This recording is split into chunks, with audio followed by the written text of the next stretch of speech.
বাংলাদেশে আসন্ন ত্রয়োদশ জাতীয় সংসদ নির্বাচনকে সামনে রেখে প্রশাসনিক শৃঙ্খলা ও অর্থনৈতিক সংযম নিশ্চিত করতে গুরুত্বপূর্ণ পদক্ষেপ নিয়েছে প্রধান উপদেষ্টার কার্যালয়। নতুন নির্দেশনায় বলা হয়েছে, নির্বাচন অনুষ্ঠিত না হওয়া পর্যন্ত একান্ত অপরিহার্য কারণ ছাড়া সরকারি কর্মচারীদের বিদেশ ভ্রমণ করা যাবে না। গত 21 অক্টোবর প্রধান উপদেষ্টার কার্যালয়ের সচিব সাইফুল্লাহ পান্না স্বাক্ষরিত এক পরিপত্রে এই নির্দেশনা জারি করা হয়। পরিপত্রে উল্লেখ করা হয়, আগের বিভিন্ন নির্দেশনা থাকা সত্ত্বেও অনেক কর্মকর্তা এখনও বিদেশ ভ্রমণে যাচ্ছেন। এমনকি একসঙ্গে একই মন্ত্রণালয়ের একাধিক কর্মকর্তা বা সচিবও বিদেশ সফরে অংশ নিচ্ছেন। এই পরিস্থিতি প্রশাসনিক নির্দেশনার পরিপন্থী বলে উল্লেখ করেছে কার্যালয়। নির্দেশনায় স্পষ্টভাবে বলা হয়েছে, আগামী জাতীয় নির্বাচন অনুষ্ঠিত না হওয়া পর্যন্ত একান্ত অপরিহার্য কারণ ছাড়া বিদেশ ভ্রমণ থেকে বিরত থাকতে হবে। এই চিঠি পাঠানো হয়েছে সব মন্ত্রণালয় ও বিভাগের সিনিয়র সচিব ও সচিবদের কাছে। এর আগেও 2024 সালের 9 ডিসেম্বর প্রধান উপদেষ্টার কার্যালয়ে সরকারি কর্মচারীদের বিদেশ ভ্রমণ নিরুৎসাহিত করার জন্য বিস্তারিত নির্দেশনা দিয়েছিল। সেই পরিপত্রে বলা হয়েছিল, সাধারণভাবে বিদেশ ভ্রমণ নিরুৎসাহিত করা হবে। প্রতিটি মন্ত্রণালয়কে বছরের সম্ভাব্য বিদেশ সফরের তালিকা আগে থেকেই জানাতে হবে।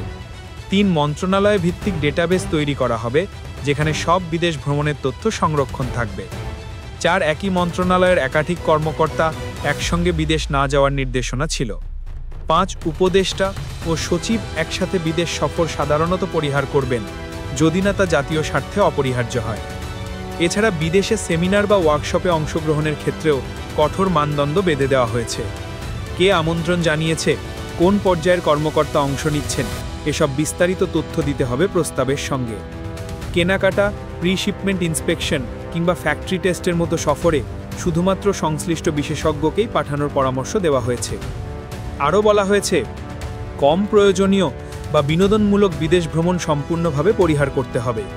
দীর্ঘমেয়াদী শিক্ষণ ছুটিতেও সরকারি কর্মচারীদের না যেতে বলা হয়েছে।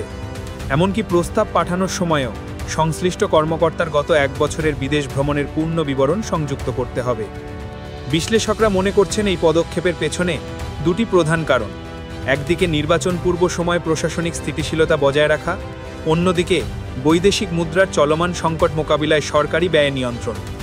এর আগে ডলার সংকটের কারণে সরকার একাধিকবার বিদেশ ভ্রমণ সীমিতকরণের নির্দেশনা দিয়েছিল।